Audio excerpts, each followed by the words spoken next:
Swastiastu, Shalom, Assalamualaikum warahmatullahi wabarakatuh.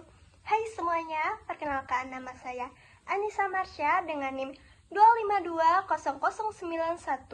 Saya mahasiswa Fakultas Dharma Acarya, Prodi PGSD kelas 1C. Pada kesempatan video ini, saya akan mengerjakan tugas Teknologi Informasi dan Komunikasi. Pada video ini saya akan membahas studi kasus tentang kerja kolaboratif daring, fenomena free reader, dan kelelahan digital. Alasan saya mengambil studi kasus 1 karena fenomena ini sangat sering terjadi dalam perkuliahan maupun pembelajaran sekolah daring, terutama saat kerja kelompok menggunakan Google Docs, WhatsApp Group, dan Zoom atau Google Meet. Kasus ini penting untuk dikaji karena berdampak langsung pada keadilan kerja tim, kesehatan mental, serta kualitas pembelajaran, khususnya bagi calon guru. Masalah seperti anggota pasif, pembagian tugas yang tidak merata atau yang tidak adil, serta kelelahan mental sering terjadi dan berdampak pada proses pembelajaran. Dalam pembelajaran daring, kerja kelompok dilakukan secara online dengan tujuan melatih kolaborasi dan tanggung jawab bersama. Dalam konteks pembelajaran daring, kerja kelompok sering dilakukan tanpa adanya tatap muka. Mahasiswa berkoordinasi melalui grup chat, mengerjakan tugas di dokumen bersama, dan berdiskusi lewat video call, via Zoom, dan via Google Meet. Namun, pada prakteknya, muncul beberapa masalah seperti free reader, yaitu anggota kelompok yang pasif dan hanya ikut nama tanpa adanya kontribusi nyata. Individu yang tidak berkontribusi secara seimbang tetapi tetap mendapatkan atau memperoleh nilai kelompok. Yang kedua adalah konflik komunikasi karena pesan teks mudah disalahartikan atau salah gunakan, seperti salah paham, pesan singkat, keterlambatan respon, atau pengguna bahasa yang kurang tepat.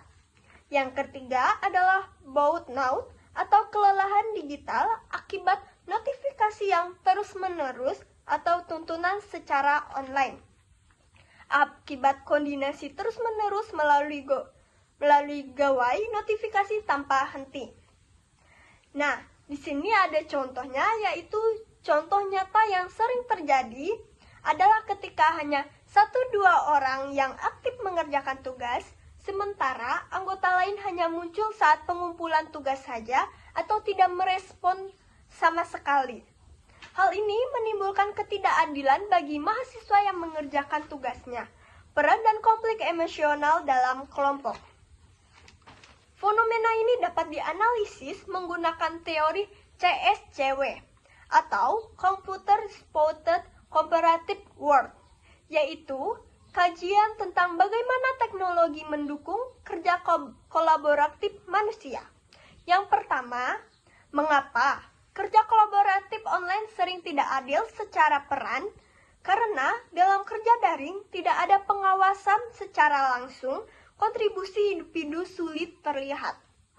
Tanggung jawab menjadi kabur atau tugas yang ditinggalkan.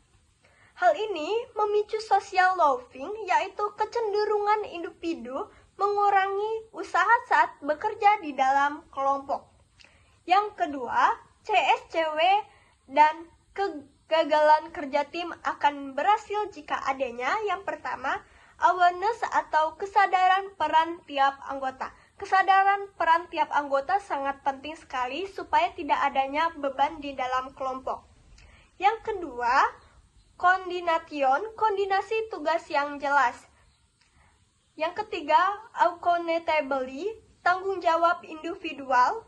Ketika platform hanya digunakan sebagai alat teknis tanpa pengaturan, peran, dan evaluasi kontribusi, maka kolaborasi menjadi tidak efektif. Yang ketiga, dampak psikologis komunikasi digital. Komunikasi berbasis teks, minim ekspresi emosi. Selain mudah menimbulkan salah paham, memicu stres sosial, Selain itu, interaksi digital yang terus-menerus dapat menyebabkan digital yang namanya fatigue, yaitu kelelahan mental akibat paparan layar dan tuntunan respon chat, di mana paparan layar itu sangat berbahaya bagi mata jika keseringan. Dampak dari masalah ini bukan hanya pada hasil tugas saja, melainkan tetapi juga pada kesehatan mental peserta atau mahasiswa. Hubungan interpersonal dan dalam kelompok, motivasi belajar jangka panjang. Nah, kita sebagai calon guru, sikap yang harusnya diambil ada banyak. Contohnya yang pertama adalah menyusun kerja kelompok dengan pembagian peran yang jelas, seperti ketua kelompok, penulis, editor, dan presenter, di mana pembagian kelompok ini supaya mencegahi adanya beban di sebuah kelompok, supaya nilai yang dihasilkan itu adil dan rata. Yang kedua, kombinasikan komunikasi teks dan sikon, di mana diskusi secara langsung itu bagus dan penting juga bagi tugas kelompok online atau daring. Yang ketiga, menggunakan nilai individu dan kelompok biar adil, di mana jika ada beban di sebuah kelompok, itu dinilai secara individu supaya nilai yang dihasilkan adil, rata.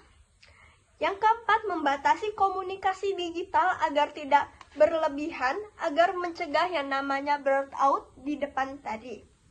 Menanamkan nilai tanggung jawab dan empati sejak dini, seperti saling menghargai, supaya tanggung jawab yang kita berikan, contohnya seperti tugas yang diberikan itu terjalan dengan lancar dan tepat waktu mengumpulkannya. Nah, solusi ini relatif dan dapat diterapkan di sekolah daring, sekolah maupun perguruan tinggi. Nah, di ujung video ini kita akan memberi kesimpulan, yaitu kesimpulannya adalah kerja kolaboratif daring memiliki potensi besar atau tidak otomatis efektif tanpa desain pembelajaran yang tepat, tetapi juga menyimpan tentang seperti pre-reader dan kelelahan digital tadi. Dengan pemahaman teori CSCW dan sikap pendidik yang tepat, kerja tim daring dapat menjadi lebih adil, sehat, dan efektif. Sebagai calon guru, kita perlu menjadi fasilitator kolaborasi yang adil dan manusiawi dan bermakna. Sekian dari video saya. Terimalah para mal santi saya. Om Santi Santi Om. Shalom. Wassalamualaikum warahmatullahi wabarakatuh.